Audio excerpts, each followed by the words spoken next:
Ladies and gentlemen, you are listening to the Pranzata podcast. This is your host, Andrea Pranzatelli.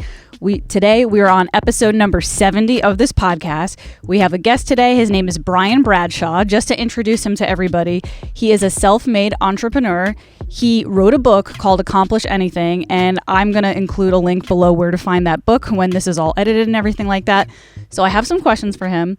My first question for you is, what is the biggest mistake young entrepreneurs make? That it doesn't have to be one biggest mistake, but what's a common mistake that young entrepreneurs make? Common mistake, let's see. I guess it would be industry specific, maybe. Like, my background in entrepreneurship specifically is dealing with online businesses, online coaches. Yeah. Business coaches, life coaches, fitness coaches. Yeah. So, I mean, in terms of mistakes that they make, one of the big ones I see is they spend too much time thinking about stuff. Okay, and not taking action. I'm guilty of that myself. I'm one of those people who are like, everything has to be right, all the conditions have to be correct before I do something. And I think it's like, there's a phrase for it. It's like, I don't know what the phrase is, but it's like paralyzed by. Do you know the phrase I'm talking about? Paralysis by analysis. Yeah, I have that problem. So that's actually a good point. Is like I feel like a lot of people on the way to something, they're like, I can't do it because the conditions aren't correct and everything like that. So it's a really good point. Yeah, we have, because sales is kind of my niche.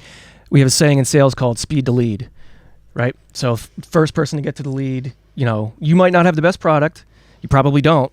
You might not have the best sales process, but you got there first. You started the conversation first, so you're going to get the sale. Gotcha. Same thing with entrepreneurship. If you have an idea, everybody has an idea, right? How many years have you had this idea for? Yeah.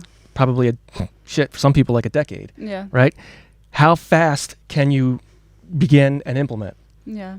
That's what's going to separate 99% of people. Like you said, this idea of like thinking about it, waiting for the right conditions, it's never going to be right. Yeah. It's never going to be the right time. You're never going to be ready. You just do. Sorry to interrupt you, but not only that, but I noticed this with like songwriters, because I'm a musician as well. A lot of really great songwriters, including Amy Winehouse, who's obviously, she's dead now, but obviously she was an amazing songwriter. I've seen an interview of her, and she said that in order to write a good song, you got to get the bullshit songs out. You just got to keep it moving. So I would imagine it's similar in business. It's like, even if you implement an idea that fails, you got to keep it moving. And probably the only way to get to the good ideas is to execute the shitty ones, So I would imagine there's a similarity there. Absolutely. A lot of what conversations I have with business owners is like you said, they're thinking about it. I'm like, let the market tell you. Yeah. Just put it out there as fast as you can, version 1, beta version, whatever. Yeah. You're going to get feedback. People are like, oh, I like this, or oh, this sucks. Yeah. Okay, but at least you took action. You learned something. Yeah. Just the fact of taking action rather than thinking about it, you're going to get 100 more ideas. Yeah. And so it's like, speed to lead, take action, and let the marketplace tell you, get the feedback. And I guess like accept failure, like, because like if the idea of like, oh, I'm going to do this idea and it doesn't work out, just accept that that's part of it. Like, okay, you might fail, go on to the next one, Here's, let's say about failure. What is the fear of failure? It's fear, right? Yeah. One of the quotes that I live by, he's not a mentor, someone I look up to, real psychopath, Dan Pena. He always says, when you become fearless, life becomes limitless. Yeah. Right? Yeah. So it's, obviously it's fear that stops everybody. It's not lack of information. Yeah. Fucking Google it. Like, whatever it is, just fucking Google it, YouTube it. Yeah. It's that fear. Well, what if you weren't afraid? What if you just didn't give a fuck what people think? You put whatever your idea is, your art, your whatever, you put it out into the marketplace. Yeah. I guarantee you the response is going to be better than you think it's going to be. Yeah. Always is. And even if it's negative, like, okay, you're going to learn more from taking action and doing something than you will by sitting on your ass thinking about it. Waiting for the conditions to be perfect, right? One of the things that really, it doesn't bug me, but people always ask me, because as a motivational speaker, right? Yeah. How do I find my passion? And I always tell them, like, you don't. Because when I hear that, I'm stereotyping, people are doing what you said. They're thinking about things. Like, I'm just sitting around thinking about, what is my passion? What can I do? Thinking about shit, like, action beats thinking 100 times out of 10. Like, It's funny, and also too, you can become passionate about multiple different things. Like when I think about it, like I like so many different things. If I had just put my heart into something, I could have been a totally different career, and that might not necessarily be a bad thing. Like I studied Spanish, and I also studied music. I could have been a Spanish professor, and that could have been my career path, and that wouldn't necessarily mean that like I chose the wrong passion. If I was successful in that field, like you can have different avenues of passion. You know what I mean? It's not like you're only built for this. Unless I'm wrong. Do you believe that people are only built for this one passion? No, I mean I'm passionate about a lot of things. I love to work out. I love to ride roller coasters. I like to go hiking. I like to eat pizza.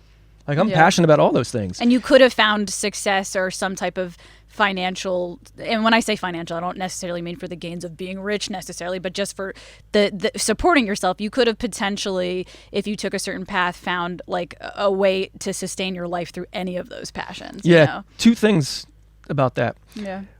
Growing up, like I'm 43 as of this recording. Yeah. Then like Nintendo was just starting out. Yeah. Right when we were kids, and the hate that we got as kids growing up, and you know this if you played Nintendo, Super Nintendo. What are you playing those stupid video games for? There's no future in that. Well, you know who makes the most on like Twitch and all those kind of things? Video gamers. They make a lot of money.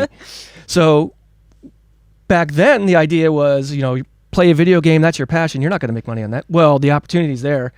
I'm not saying you are going to be successful at it. Yeah. But it's bullshit to think that there's absolutely. I think the same thing about like I don't have kids yet. You have kids, so I'm sure this is something you're more familiar with or like you know a lot more about. But like I want to have kids one day, and I'm already like mentally debating myself about the technology thing because a lot of the parents are like technology is ruining our children's brain, you know, etc. And I feel like there might be some truth to it, but also at the same time, like there could also be an opportunity for my kid to like create an app and like change the world. You know what I mean? So it's like it must be an interesting thing as a parent to find. Are your kids old? Do you have multiple kids or just one kid? 2 kids. Are they old enough to even use smartphones at this point, or are they? Oh yes, I'm convinced Apple did such a good job making the iPhone because they gave it to like 2-year-olds. Yeah. And naturally they grab it with their thumb. And like it's amazing to watch. Yeah. Like, but my daughter is 6. She's in 1st grade. Yeah. My son is 8. He's in 3rd grade. Yeah. Like they both have. We just bought them tablets, iPads. Yeah. They play games, right? Like my daughter can play a game, she'll get into it, but she can put it down and walk away. My son has diagnosed ADHD. Okay. To him, like a video game, playing a video game on his tablet, it's like crack, cocaine, fentanyl, like it's everything. It lights his brain up so much. Taking that away from him, it's like, oh, you only have an hour. It's rough. Like, so yes, I want him to be good with technology. You know, he's, you know, is he going to grow up to be a Twitch gamer? I don't know. I doubt it, but he might. Yeah. But like I got away. Like I can see my daughter can put it down and have no problem with it. Yeah. And I've seen my son and other kids who are like, I mean, they get locked in so easily. It's like we don't know what that's doing to their brain. Yeah, it's too early on. Devices, to all this know. stuff. Has there been a long-term study on kids? I doubt it. Yeah. It's probably not good. Yeah, it's kind of like the vaping. It's like, oh, vaping's a better opportunity. We don't know because none of the kids who are vaping now are old enough to know what the long-term effects of that are. No, that's an interesting point, though. Like going back to the technology thing, though, it's like there is no right or wrong answer at this point because, for one, we don't really know what the data shows. And number two, it's like every kid is completely different. So the rule you might give your daughter might be completely different from the rules you might give your son. It's like finding a balance. Mm-hmm. You know? But here's the other thing. You like technology, phones, tablets, it's just a tool, right? It's just a thing. Yeah. But there's skills involved. Yeah. Right? There, you know, obviously video games maybe not have skills, but my kids watch a lot of YouTube. Yeah. We don't have cable in our house. Okay. They can tell you the names of 6 of the most popular YouTubers I've never heard of. Right? So they were like, we should start a YouTube channel. Okay, that's fine. Yeah. Like I have a YouTube channel that I just started, and it's like, so we started one with them.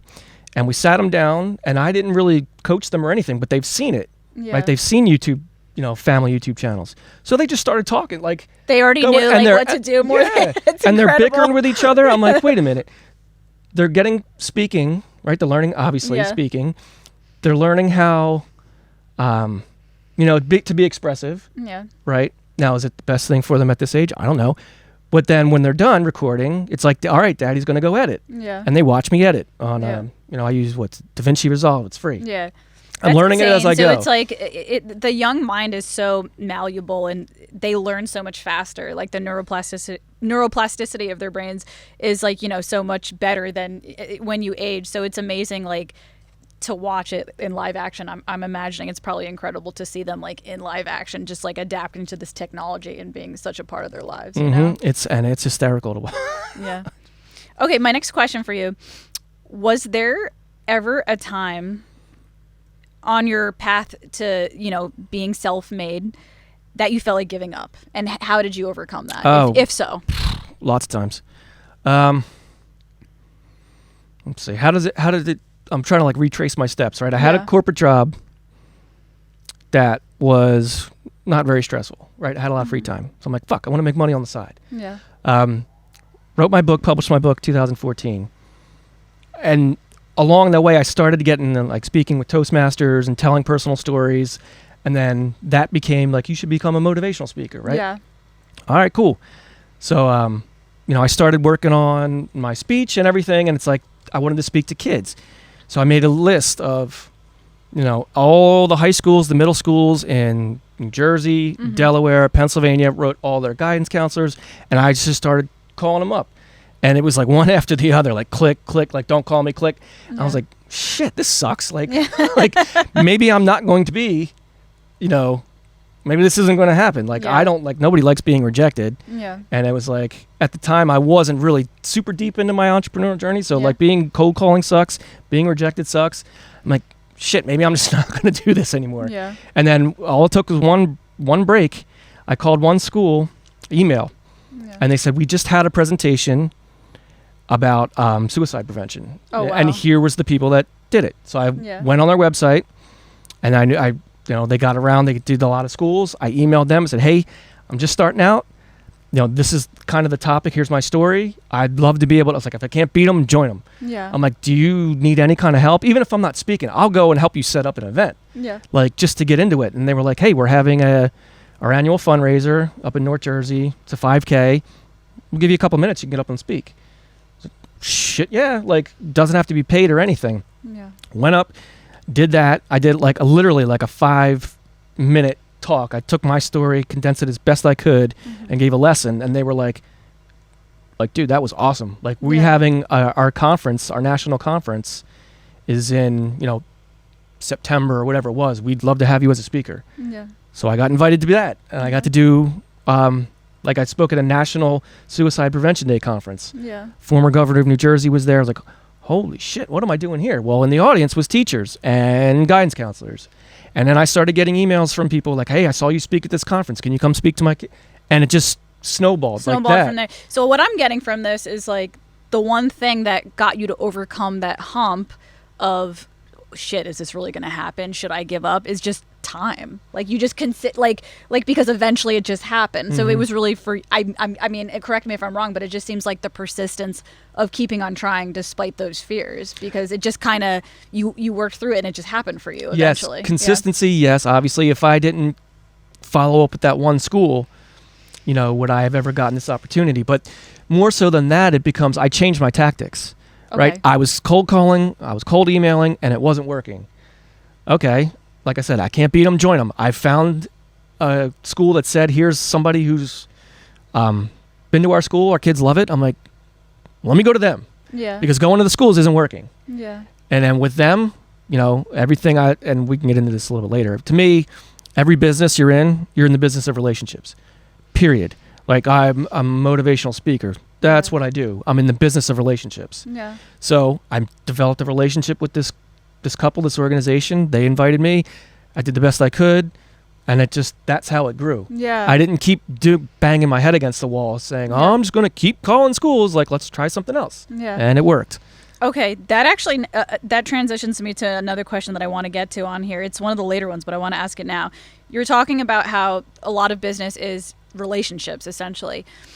I don't know if this is just me being negative or if I'm just having bad luck, but tell me if this is your experience too. Have you noticed that as of lately, it's been hard to find like good, competent workers and businesses, or is that just me having bad luck or just focusing on the negative? Because all right, let me give you an example of what I'm talking about.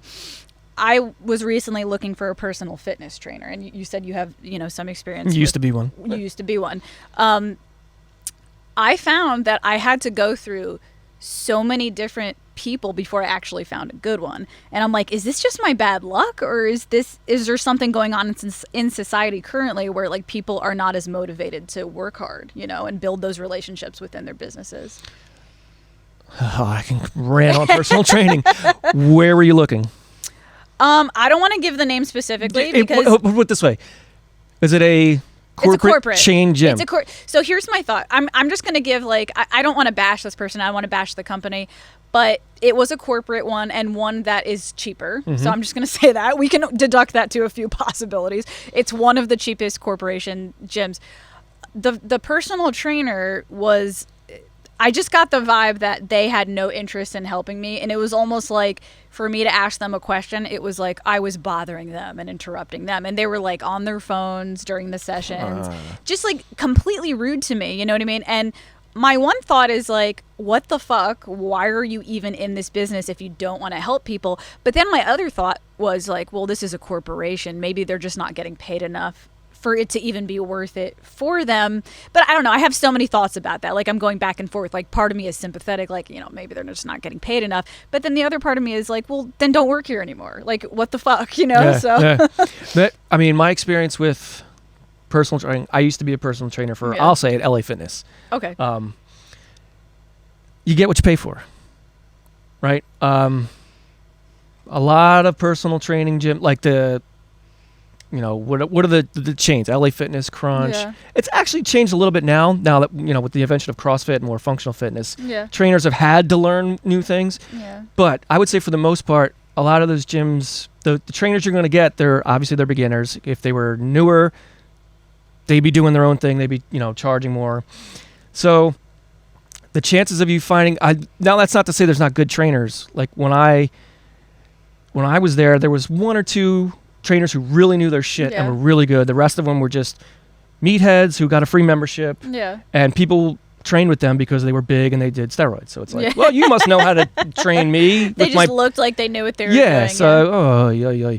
But so there are good trainers in those kind of gyms but you got to be like, I've always thought of like, I had a degree in exercise science. Yeah. I suck. Like, I don't know what I'm doing. Like, I'm still learning. Like, I constantly continue in education. And I used to get, like, they used to break my balls. Like what, you got to learn how to be a trainer? I'm like, no, I'm trying to get better. See, my thing is, I could understand that at that level where you're working at a corporate gym and you're not getting paid enough. I could understand accepting, like, okay, you get what you pay for. This person might still be in the process of learning. That I understand. Or they might be incorrect about some things. What I don't understand is the lack of respect for the client. That's where I'm getting at. And I'm like, is this common now? Is this a societal thing across that age? That's what I'm getting at. Is this a societal thing where just it's hard to find people who are passionate about their jobs, or is it just because, Well, I'll say this. A lot of my friends are teachers. Okay. Middle school, high school. Yeah. I've never been a teacher. All due respect, I can never do that. Yeah. And from what I hear from them is, like, it keeps getting worse and worse. The lack of respect, dealing with the parents are worse, and it's just like, so, it doesn't surprise me. Yeah. To hear that, like maybe, I deal with multiple seven-figure entrepreneurs, so maybe I'm not in that world a lot. Yeah. But I go by what the teachers say, and they're all telling me like, kids, no respect. Not all of them. Yeah. It's been a decline that you can see over time. I wonder why. Like, I wonder what that is. Like, it's hard to, I don't think we're going to figure it out in this podcast, but it's just, we might if we think about it. It's just, it's crazy to me. It's like, do people just have a lack of faith in humanity? Is that what, like, are people just kind of like giving up, that they're just like, oh, this world sucks, so I'm not going to partake in it anymore? I mean, typically, like I always say, like, it's never one thing, it's everything. Yeah. So what role does the divorce rate play? Yeah. What role does, social media play? What role do, every kid now can look on Instagram and see people living their best lives. And, Gotcha. And it's like, like, fuck, I don't want to go work some shitty. No, you're right. You're right. You're right. And by the way, a lot of those people living their best lives, the fitness influencers, they're all broke. I trust me, they're broke. Yeah. It's a lot of fake shit on Instagram. Yeah, no, that's true. Okay, so my next question for you. Do you have any, okay, how do I phrase this question? I'll phrase it by giving my example. I hate when there's just like regular phrases that are thrown around that don't actually make any sense. So my example for you is I hate the phrase good vibes only. Like, I feel like that's a very misleading phrase. I don't even know what that means. It's just like a phrase that it's like good vibes only. It's like I won't accept any negativity in my life. That's not, good luck with that. Yeah. So that's not how life works. That's a phrase that I hate, like, because when you really break it down, it's like that's not how life works. Are there any phrases or bad advice that people get in business that you've gotten in your life that you look back and you're like, that's actually terrible advice? Don't follow that advice. Advice and phrases. One that I hate is imposter syndrome.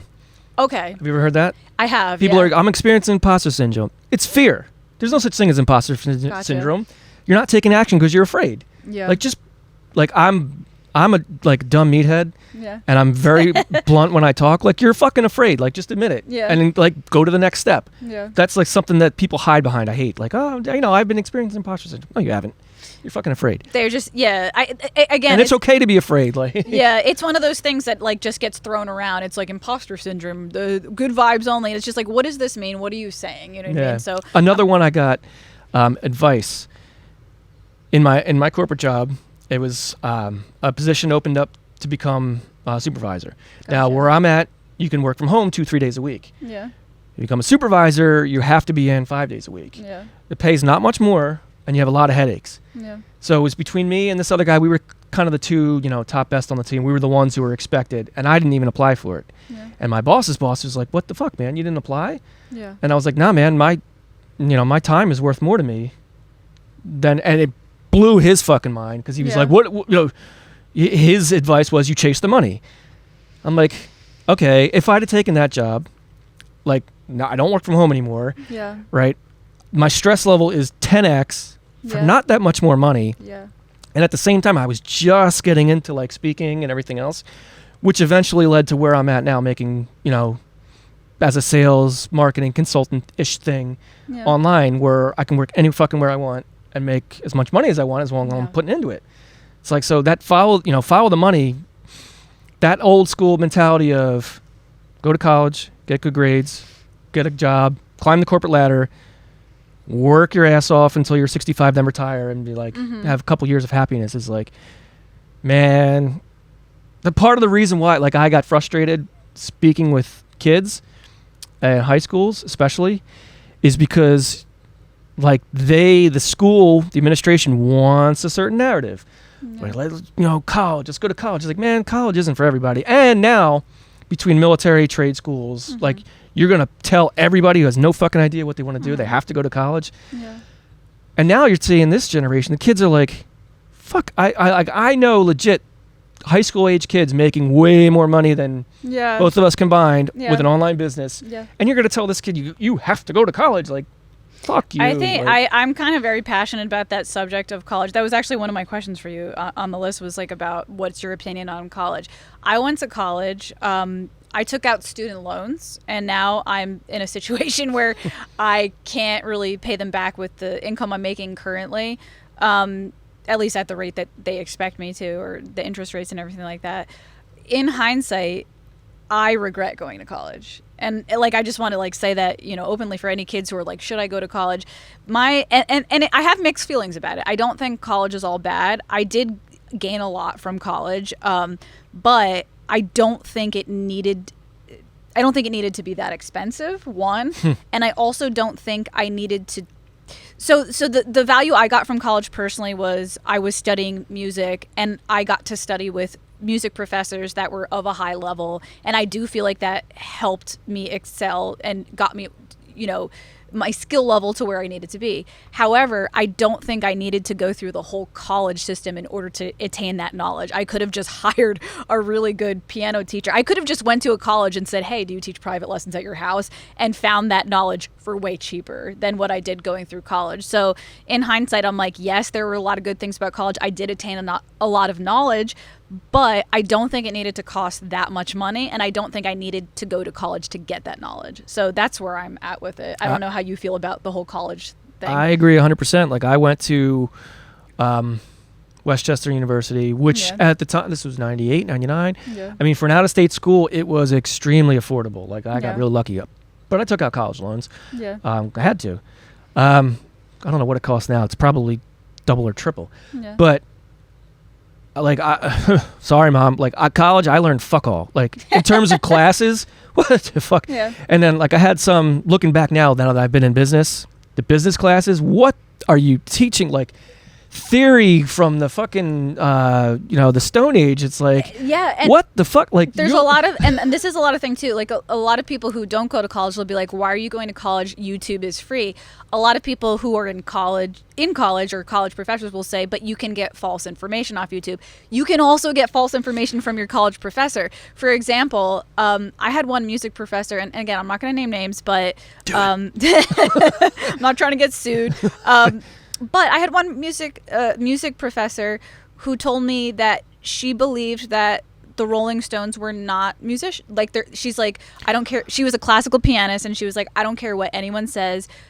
A band such as like the Beatles and the Rolling Stones, they're not musicians. And I'm like, that is cool story, bro. False. Like, that's false, false information. And I've also had other professors who told me some things that I, like, in hindsight, I'm like, that's really stupid. You know what I mean? And I can't really get into the details about it because it's like music stuff. Like, unless you're a musician, you would understand it. But like, there's certain things that I've been told from music professors that I'm just like, that's wrong, and that doesn't help me, in society now. Like, it doesn't help me get a job as a musician, some of the things you're telling me. So this whole idea that there's false information on YouTube, it's like, well, there's false information in colleges as well, honey. Like, you know what I mean? It can go either way. And I bet you the YouTube videos that you're learning from are up to date. Yes. And some of those YouTubers are college professors, by the way. So it's like, I mean, in terms of like my experience, like the courses that I took, I learned nothing. Was it a waste? I mean, socially it was, obviously socially it was awesome. Like, I was a super nerd growing up, like super quiet, I was invisible to chicks, like all that kind of shit. And then when college came, like, I just kind of like came into my own, blossomed, came out of my shell, whatever. So like the social life, that part was awesome. Did I need to go to college for that? No. That's the thing. But I wouldn't have had those experiences either had I just stayed home and worked. Yeah. But at that time too, like, high-speed internet wasn't a thing until 2000. Yeah. So this idea of having an online business didn't exist. Yeah. So had I not gone to college, I would have had a job. Because I didn't know what I wanted to be when I grew up. I will say this, the one positive thing about college is that so I have my own business teaching piano lessons. When I tell people I went to school for music, I'm more trusted as a piano teacher. I will say that. Like if I'm like, I have a music degree, people are more likely to come to me.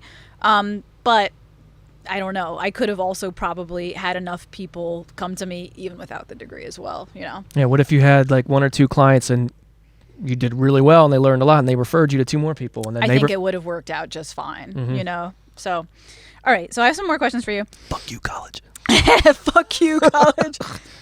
Oh, unless you want to be a doctor, lawyer, engineer. Yeah, of course. Like those, that's your life and that's what you want to be. Yes, like, I don't want my brain necessary. surgeon like learning how to give me surgery from YouTube. Yeah. Like, you know what I mean? So of course, there's obviously certain fields that you need to go to college for. Music and business weren't one of them.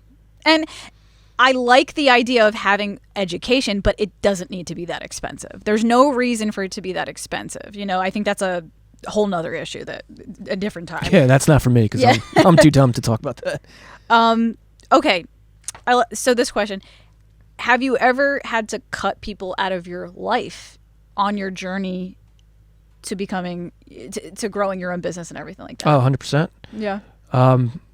Like I always mention this one psychopath who I kind of look up to in a little way, Dan Pena, says, show me your friends and I'll show you your future. Okay.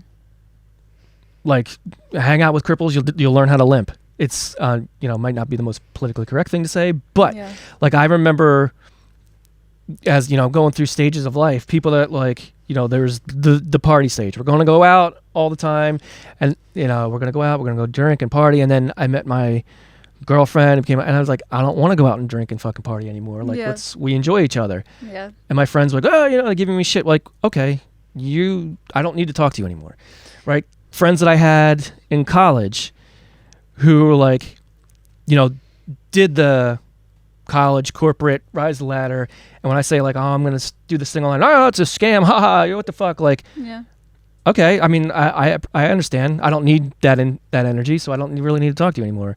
Like all my I call my entrepreneur friends, I have friends that are all over the world, and like are super positive no matter what I say. I'm like, hey, I want to try this thing, like, fuck yeah, do it. Like, if you're not with that kind of energy, I don't need to be, show me your friends and I'll show you your future. So I want to be around people that are positive, solution oriented, growth minded. So I mean, I've cut a lot of people out. I've also cut out a lot of people, and I've had a lot of like guilt about it. Like I've had a lot of guilty feelings about it, especially with family members. And I've always had like I always felt it was kind of like a spiritual conundrum. It's like, well, on one hand, we're told to accept everybody as they are and have sympathy and compassion for people, but on the other hand, I need to take care of myself. So for me, it was always like I have chosen to cut people out of my life, but I've always like sort of carried around guilt from it, and especially if it was from family members. You know what I mean? Yeah, so. I mean, I've got family members. I guess cut out. No, just I've never put forth any more effort to speak with them, and they've never put any more. So hey, cool. Yeah. Like out. But I mean, shit. Especially entrepreneurs. Our generation especially, like, I deal in online entrepreneurship. Wasn't a thing. People think it's bullshit. So you're going to get, why are you doing it? I remember, like, how many teenagers that I know that are making $20,000 a month, whatever, doing Amazon or whatever. Yeah. And their parents are like, you fucking, I'm gonna throw you out. And it's like, then they see the money they're making. It's like, this is real. Like, do you cut those people out? No, cut them out, but have stricter boundaries with those how about people. that? Take their advice, take their life. Yeah. Right? I always think you should take advice. I've said this on my last podcast too, but I think you should take advice from people that you want to be like.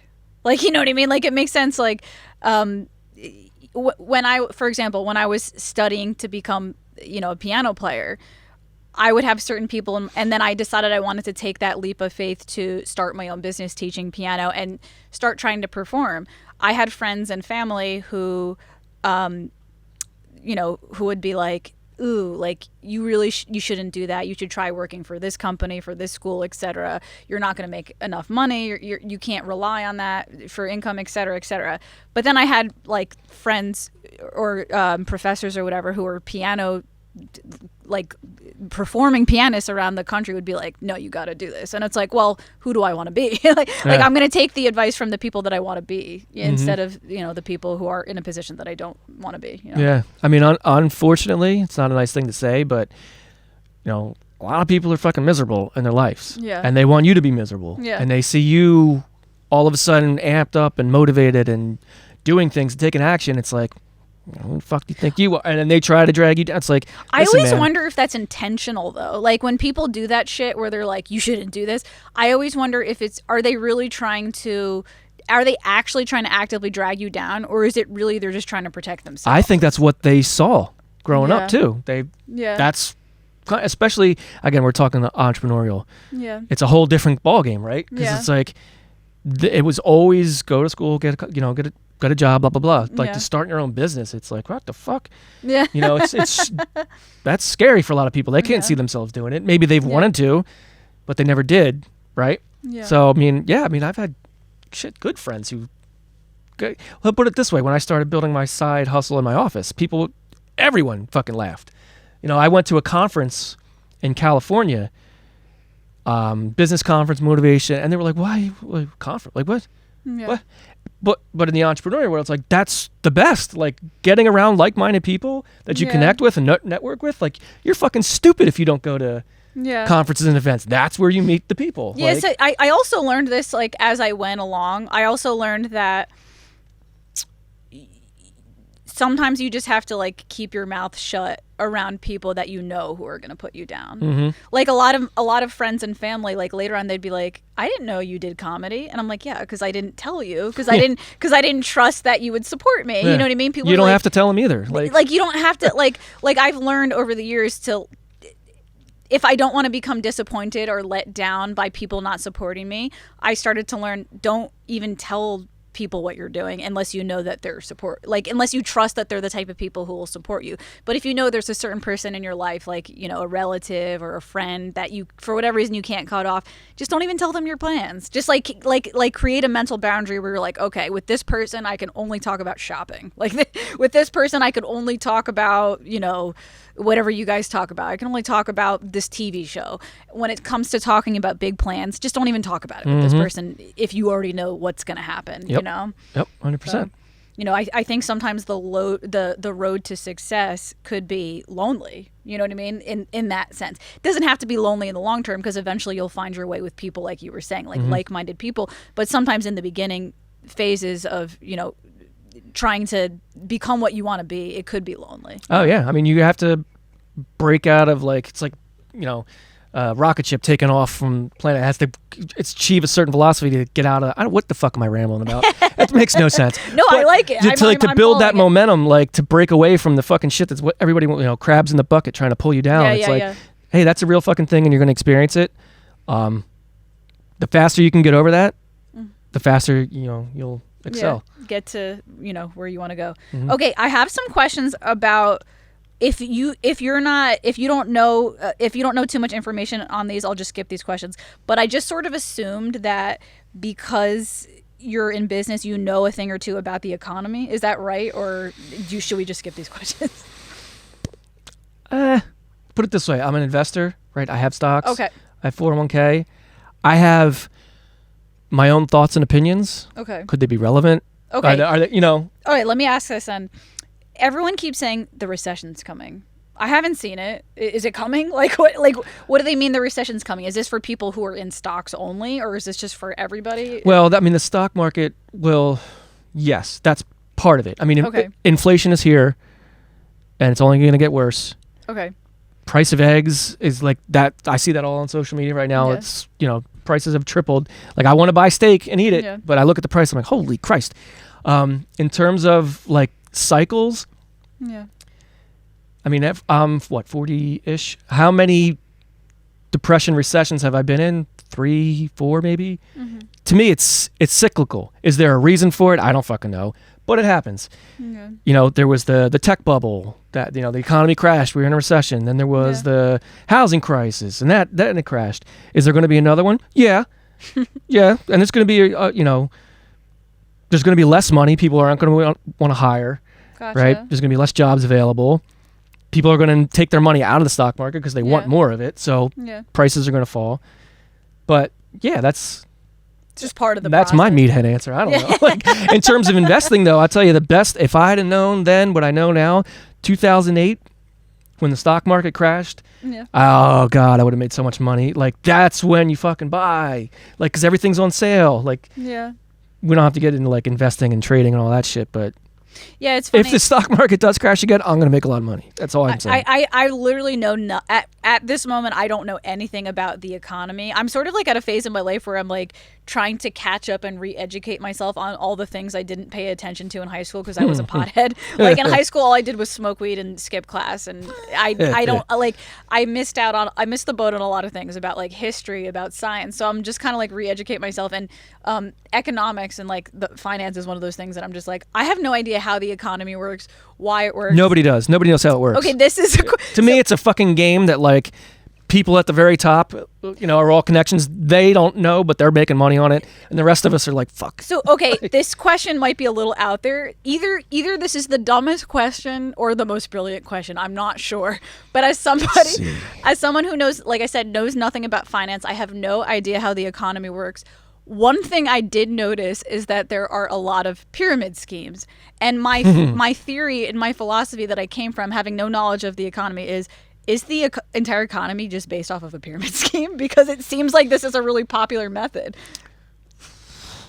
Yeah, that's above my pay grade. I mean, at some level, I mean, Because politics certainly is. Because I just noticed a lot of things that have like a pyramid scheme vibe about it. Like a lot of people are reaching out to me and they're like, "Hey, look at my page on Instagram." I don't know if you're getting these like spammy kind of things all the that time. Are just like, "Hey, check out the Bitcoin I invested in. Now I have a house, this and that." And I'm like, this has to be a pyramid scheme. Like why are these so popular? And is this how the entire economy is? Like it's just like one big giant pyramid scheme. You know? Yeah, I don't know if I would say that. I mean, the economy is made up of businesses, right? Yeah. Target's a business. Yeah. Wegmans is a business. Like they have, they have shareholders that they have to, report to, and they're held accountable to, especially if you're like, a CEO. Yeah. So, is what they do a pyramid scheme? I don't know. They're trying to make money. Yeah. But is there like a higher level of like, like I say, I have no evidence of this. This is just me talking shit. Yeah. Like when I see a politician who makes $200,000 a year and they're worth fucking multi-millions, it's like at some point they had insider information. Insider trading is illegal. If we do that, we go to jail. But they can do it. It's that part of the job. It comes with it. Like, there's some fucking pyramid bullshit going on there. Yeah, that's what I mean. Like, it's It's just kind of like I have no idea. I have no proof of this, by the way. Yeah, no, me neither. But it's just like a thought I had. I'm just like, if this is like a popular, if I can see on the micro level, like in my Instagram, I'm getting these like scammy, spammy type of things. Like, I wonder if the whole economy is just that. Like, you know what I mean? Like at the macro view. I don't know. Weird theory. But well, here's the thing. Like people say like, money isn't that important or whatever. Oh, okay, sure. But it's the only thing that everyone keeps track of all the time. Yeah. So the get rich quick shit will always be there, right? People think that it's Bitcoin, or I don't, but shit. I remember growing up. Do you remember the infomercials? Tiny classified ads. Do you remember that one? I forget the guy's name, but like I know infomercials. Like I like the ones that come to mind aren't really the money ones. The ones that come to mind are the ones that my mom would watch about the spiritual stuff. It would be like, it would be like, call me like Miss Cleo. Remember Miss Cleo? That was a scam. Call Miss Cleo to be able to like talk to your dead loved one. That was a fucking scam. Holy shit, yeah. But like what I'm saying, like I remember there was an infomercial. This guy.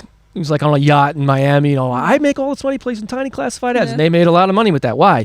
Because there's a get rich quick. People thought they could make a lot of money without doing shit. And then all these people selling the dream with Bitcoin. And I know a lot of friends who invested a lot of money and got fucked over. Yeah, got Bitcoin. fuck all from it. It's just a lot of people were like, you're missing out. You don't know, Andrea. You need to learn about this Bitcoin. And I'm like, I don't want to learn. Nobody knows what it is. I don't know. Nobody can explain it. Yeah. Like there was a Facebook group I'm in. Like, do you invest in crypto? I was like, no, I don't know what is it. Like, what the fuck is it?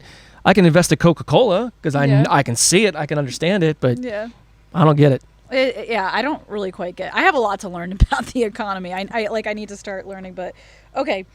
I do have another question for you. You kind of already answered this, but maybe there's like other people. Who do you idolize? I want to know, who do you idolize? You keep saying this like psychopath that you idolize. Yeah, it's like I don't really idolize people or like look up to for motivation. The people that for motivation and what can I learn from? People I can learn from.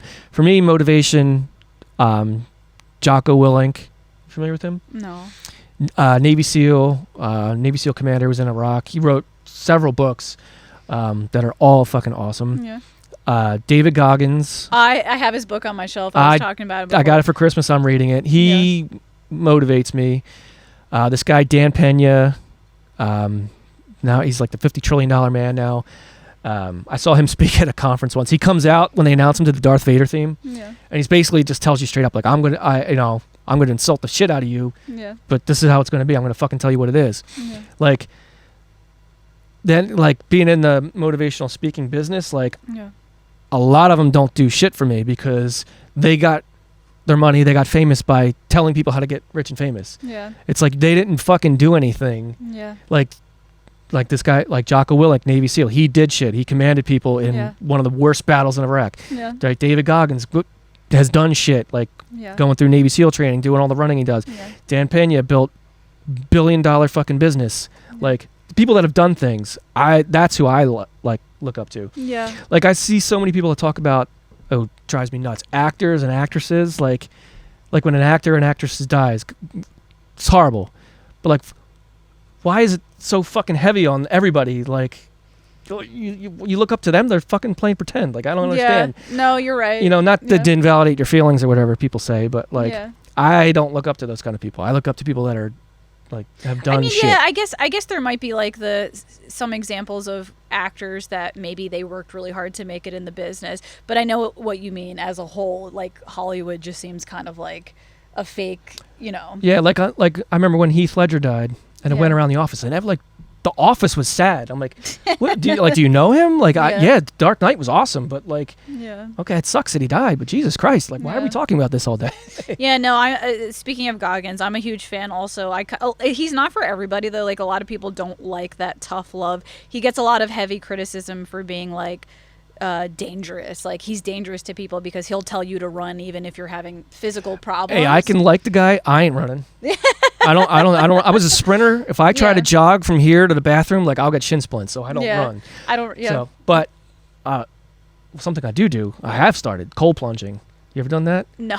Oh yeah, it's real. It's awesome. That's one thing that I have some of my friends. I feel like that was like a Joe Rogan inspired type of thing. I don't know. Like, I don't care. Get on it. I don't care. And this could just be me being like a little bitch about it. I do not like the cold. I don't like I don't want to take a cold shower. I don't want to do it. But a lot of people say there's a lot of benefits. Well, here's the thing. I'm the same way. Like, our group of friends is always like, let's go skiing. I'm like, I don't go skiing because I don't like the cold. I hate the cold. Yeah. And the discussion of David Goggins brought it up to me. He's always like, to be mentally tougher, right? Everybody says mindset, work on your mindset. Yeah. To put yourself in positions that suck and overcome it. Like, when you wake up in the morning and it's 32 degrees outside, what is the last fucking thing you want to do? Get up and go to the gym or whatever. How about sit in cold water outside? Oh, God. It's fucking awful. But it's like that mental, like, I've only been doing it for like 2 weeks. It is so awesome what it does for you, like your mentality and mental toughness and discipline and like filtering out fucking bullshit. Like, I'm like, and again, I hate the cold. I got goosebumps now because I'm cold, but like, yes. Anyway, Joe Rogan says, he's probably one of my idols, Joe Rogan. He says a similar thing about working out. He says, I love this quote from him. He says, the reason I work out and I lift such heavy weights is because it makes all the other difficulties in life much more tolerable. Mm-hmm. Like, if I can force myself through this very difficult task of, lifting this heavy weight or whatever, then all of a sudden the daily stressors of life seem easy. 100%. And that's what I've been getting out of these cold plunge things, which is first thing in the morning, 7:00, it's 36 degrees out. The water is, sometimes, and I post stories all the time. I call it #BreakTheIce, because when I lift the top up, there's a layer of ice. You break it. Yeah. Like, what does that actually mean? Break the ice. Like, do the fucking hard thing first. Yeah. And it's the truth. Everything else becomes easy. Like, if you're willing to sit in freezing cold fucking water, God, maybe outside, it's like, oh my God, this sucks. The rest of the day is really fucking easy. I should give it a try. I think because I'm so resistant to the cold, for me, a cold shower would be enough. I don't know if I need to be naked outside. Well, here's the thing. Cold showers suck worse. Okay. It's because it's constantly moving. It's constantly, you're feeling the cold. When you sit in the cold plunge, if you move, you're going to feel it. Like, you get colder. So if you sit still. How long do you have to sit in the cold plunge? The recommendation I heard is 11 minutes, what's been studied. Oh, no. 11 minutes total over a week. Okay. So if you do it every day, 2 minutes. Yeah. Like, when I first did it, 30 seconds. I was like, fuck this, get me out. Second day, 30 seconds. Fuck this, get me out. Do you sort of feel like an emotional release afterwards? Oh my God, oh, it's so awesome. Like, it's kind of like that was so intense that you're just like, fuck this. Well, I guess because when you first get in, it's supposed to be cold enough where it literally puts you in fight or flight. Like, where you breathe and your brain's releasing chemicals, right? Dopamine, all this, whatever kind of shit. And then when you get out, you're like, oh fuck, I'm alive. Like, all those it's like a chemical rush. It's 100% real. You know what it reminds me of? It's kind of like when there's a world catastrophe, all of a sudden everybody's like, wow, why did I care about if somebody thought I was fat the other day? We almost just died. Mm-hmm. It might be kind of like a quick version of that, where it's like, maybe, yeah. I don't know. But I mean, there's a whole bunch of health benefits, and I'm trying to like sell you here like I'm a company selling fucking cold plunge shit. But I mean, there's a whole kind of physical benefits. I know, like 43 years old, I've got like joint pain. You know, I've done martial arts for a long time. Elbows are sore, shoulders are sore. Something what it does with the inflammation, like it takes a lot of inflammation out of your body. So like my joints feel better. Like it's just awesome. But to wrap it around like David Goggins, you know, that's how you condition your mind. Is when I, like this morning, I stood there in my bathing suit with my towel, like looking at this, like, fuck, this is going to suck. I don't want to do this. But then you just do it, right? And that's how you condition your mind. Like, oh, I can fucking do this. It's not hard. Like, how do you stop I can't stop thinking about things. I need to take action. Go sit in a fucking ice water for 2 minutes every morning. Force yourself to do it. Yeah. It's like, oh shit, taking action. Like, yeah, no, I'm definitely an overthinker. You know, I can relate to that. Well, how about this? What are you? You don't have to answer. What are you overthinking now that there's something you want to do but you're not doing?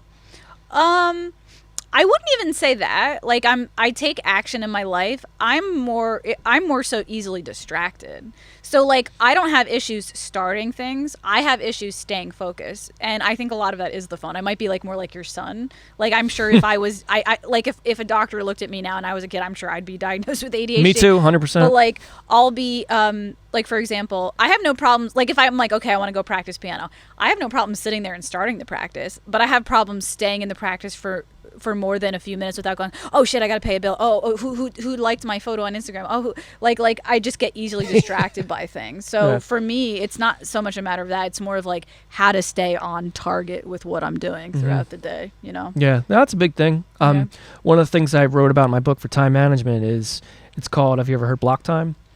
Or focus blocks of time, I call it. Right? I've heard of it. I don't know, but I've heard of it. 50 to 60 minutes max, right? Set a timer. Turn your phone off, put it in the other room, just sit down and do whatever the hell it is for 50 to 60 minutes, no longer, right? Whatever you have to do to eliminate the distractions. Then at the end of 50, 60 minutes, I call it changing channels, right? So if you're writing, right, that you're in your head, you're thinking, you're not doing anything physical. So when you take your break, change the channels, do something physical, stretch, push up, yoga, just move your body, go for a walk. That's what I mean by like, you know, I say it in the book, change the channels. But that like focus blocks of time, you know, set a timer on wherever your microwave that it'll be. I think I need to start like removing my phone from the picture. I think that's like the biggest distractor is my phone, you know? For everybody too. Yeah. Okay, so I don't want to keep you here too long. I usually stop in an hour, and it looks like we're pretty much like at 50. Did I tell you I can rant about shit? Oh, no, you're good, you're good. I do have one more question. I feel like this is an intense question, but I like to ask it to every one of my guests. Okay, this is ever evolving, and your answer could change tomorrow, but at this point in your life, what is your current meaning of life? Of my life or life? Either. Like what? Like right now in your life, like what's the meaning of life to you? Like if you had to define it. Well, everything changes once you have kids. For me, it's my job, my responsibility to raise my 2 kids, to be one, to keep them safe, keep them off drugs, keep her off the pole, all that kind of stuff. Off the pole. But basically to be a good enough role model, because kids learn from what they see, right? Yeah. And when you have kids, if you have kids, you know this. You can tell them all day, they don't listen, but they role model what they see. So to be healthy, to be disciplined, to be even keel, like which I struggle with because I'm a meathead and I like to flip out. But it's basically to be the best that I can be, because I know they're watching and I know they're going to grow up to be a version of what they saw of me. So it's to basically just be the best I can for them. And in turn, if I'm like, you know, like I said, I'm disciplined, try to stay healthy, you know, don't eat shit, don't drink, don't do drugs, all that kind of stuff.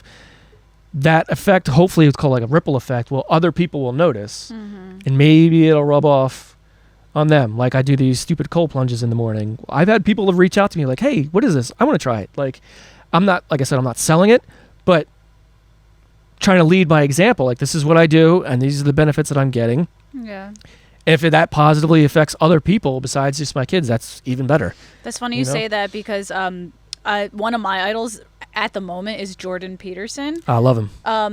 Which, by the way, he's in a lot of trouble right now. That's like a whole... He's always in a lot of trouble. When I first heard of him, he was in a lot of trouble. Yeah. And then what do you do now? That's like a whole nother... Or what didn't he do that he's being... I think long story short, I think he's at risk of losing his license. I did hear this. And I did hear, yeah, his psychology this is fucked up shit. Yeah, it's actually pretty fucked up. Yeah. But apparently... We'll save this for another time. Yeah, we could save this for another time, but I just want to explain to the audience in a nutshell what's going on. He is at risk of losing his license to be able to, for psychology because of some behavior he had on Twitter. So he's being asked to do some type of social media retraining program to teach him how to properly... Apparently, some of the things he said on Twitter is a shame to the psychology business, and they're asking him to basically retrain his habits. He needs to be re-educated. And then apparently at the end of the training program, they get to decide if he learned. Fuck off. So that's like a whole nother conversation. But like, just to stay on target with what I was talking about. Yeah, did I answer that question? What was the question? I don't even remember what the question was. The meaning of life. Oh, no, you did. Okay, good. So you did. So where I was getting with that was you said something about how it's like your inspiration to other people's like a ripple effect. That is something that I learned from Jordan Peterson, which really inspired me. He said that pretty much what you said in different words. He basically said that you might not think you could have an impact on society just by being one individual person, but you have no idea how much you do, because you're not just one person, you're a network. Mm-hmm. So if you do your cold plunge, set a good example, that you're going to then set a good example for one other person who's going to set a good example for another person, and it's going to be like a ripple effect, like you said, or like a network. And just hearing him say that, which is like, again, going to the thing about him getting in trouble, it's so sad to me that he's getting accused of being bad for society and bad for the field of psychology, because psychologically I had such a positive impact from that statement, to the point where I've almost like completely changed my life from it. You know what I mean? Where I'm just like just hearing those words, just hearing him say that, like, hey, the way you carry yourself impacts so many people, really got me to think. And I'm just like, holy shit, I need to take care of myself. So it's funny you say that, because I would say right now, in the point I'm at in life, I have a similar meaning of life too. My purpose of life right now is to be the best I could be, to influence other people. Yeah, if you really want to change the world, like, change yourself. Yeah. Like, work on yourself. Yeah. Make your bed. Like, be disciplined. Like, that kind of thing. Yeah, no, if more people worked on themselves, it could have a bigger impact. And here's the thing. It's hard. It's difficult. Hard to change yourself? To be disciplined and, do the best you can constantly every day. Avoid distractions. Avoid people, the negative people that are telling you, laughing at you about your dreams and all that shit. It's hard. That's what I mean. It's like I think people really desire to be in a pack. So if most of the pack is fuck it. If most of the pack is like, fuck it, have a cigarette, have a drink, don't go to the gym. If that's what most of the pack is doing, and you're afraid to be alone, then you're probably going to join that pack. But I think for me, the idea is to build the positive pack bigger. You know what I mean? Well, that's in the back of our brains. That goes back to how our brains evolved. Yeah. Like, as human beings, right? Yeah. If we had to be a pack to survive, if you were kicked out of the group for whatever reason, you're fucking dead. Like, you were going to get bit by a snake or eaten by a fucking tiger, whatever. So it's in there in our DNA, like, to be like connected, to be part of a group. Yeah. So like, that's why I don't want to open up a can of worms, but like, part of like depression that I went through when I was a kid was because like I didn't have a lot of friends. Like, I was lonely. Like, that's one of the worst fucking feelings, to feel like you don't exist. Yeah. Like, it's like, or that you're just invisible. Like, it's fucking awful. Like, there's a reason for that. Yeah. It's not like, oh, I like being alone. Well, yeah, but there's a part of your brain way back where it's like, no, we need to be connected with somebody, like, in the group. That's a major lesson I learned last year. Is I went through a phase where I was like, I'm a businesswoman and I don't have time for a boyfriend. I don't have time for love. Like, I'm a career woman. And then that was kind of like a message, I guess you could say, society was saying. Which is just like, you don't need love. Like, you just need to take care of, you just need to love yourself. And then I was like, I believed that. And I was like, okay, I just got to love myself. I got to take care of myself. But in the back of my head, even though I was doing everything that I was quote unquote supposed to do, I was miserable and I was crying every day and I was depressed. And I finally was like, wow, I could have a love and a career. I don't have to choose one. And without the love, the career seems meaningless. Right. And it wasn't until, you know, like, I'm in a happy relationship now. It wasn't until I got, and a lot of people will tell me like, that's fucked up. You got to love yourself before, again, going back to like one of those things like bad advice. One bad advice I got was like, you can only love yourself before you can love other people. It's like, but you need love and you need connection in order to thrive. Like, so that's bullshit that you can't, you have to be alone. And the people that are telling you this, do they love themselves?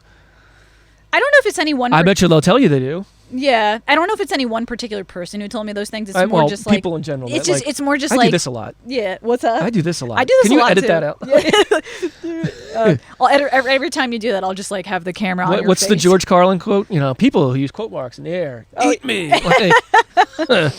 No. All right. Comedy tangent. No. Who are some of your favorite comedians? Eddie Murphy. Eddie Murphy Delirious is probably my all-time favorite. I grew up as a kid in elementary school watching that tape over and over again. Way better than Raw, in my opinion. George Carlin, one of my all-time heroes. Yeah. Those two are probably my favorite. And then recently I've been getting into Don Rickles. I actually don't. This is a shame because I'm like heavily involved in stand-up comedy. I don't know who Don Rickles is. Holy shit. If political correctness, if you're like tiptoe around that, do not listen to Don Rickles. Listen to Don Rickles. Oh my God. I was listening to like, you know, on YouTube, like a best of. Yeah. And my wife came down and he was doing a roast of Mr. T. Okay. We're here to honor Mr. T. Why? And then, like, you know, the crowd's laughing. He goes, first time I met Mr. T was at a 7-Eleven. He said, give me your money. Yeah. And my wife was like, holy shit. Like, he can't say this. Like, yeah. Racial jokes. Oh God, terrible. Like Asian Chinese. Like he went fucking like the shit he said you could not say anywhere. Yeah. But like I'm fascinated by that. Like how it used to be. Like you used to be able to joke about this. Yeah. Like you would get fired. You would get arrested. You would get if you do. So if you're not easily offended by shit like that, Don Rickles is fucking awesome. If you are, don't watch it because you will be triggered. Okay. Yeah. No, I'm not. I like different comedians. So never heard of that name. So I'd definitely be willing to give it a try. Yep. But yeah, that answers the question. Eddie Murphy, George Carlin. And that's the meaning of life. It is. It's all right. So we're gonna end the podcast here because we're hitting about the hour mark. This is where I like to keep it. Before I leave the podcast, just a reminder to everybody: if you have enjoyed this episode, don't forget to subscribe. My goal this year is to grow this podcast so I could actually, make a sustainable living off of doing this. You know what I mean? I would do it for free because I love doing it, but it would also be nice to actually be able to sustain, living off of the podcast. So please subscribe to support the podcast. Before we leave, tell them where they could find you and where they can find your stuff. I'll put a link below, but tell them a little information about your book and all that stuff if they want to find you anywhere. Cool. My book is available on Amazon. It's called Accomplish Anything. Just search, Bryan Bradshaw, Accomplish Anything, comes up, paperback and Kindle. I'm on social media, Facebook, Instagram. Starting a YouTube channel soon, but I'm not enough there to promote it. No. But if you want to get in contact with me, the easiest way is Instagram. Just DM me on Instagram. That's the easiest way. All right, sounds good. Pranzata Podcast, episode number 70. I hope you guys enjoyed yourself. Have a good day. Bye. Thanks.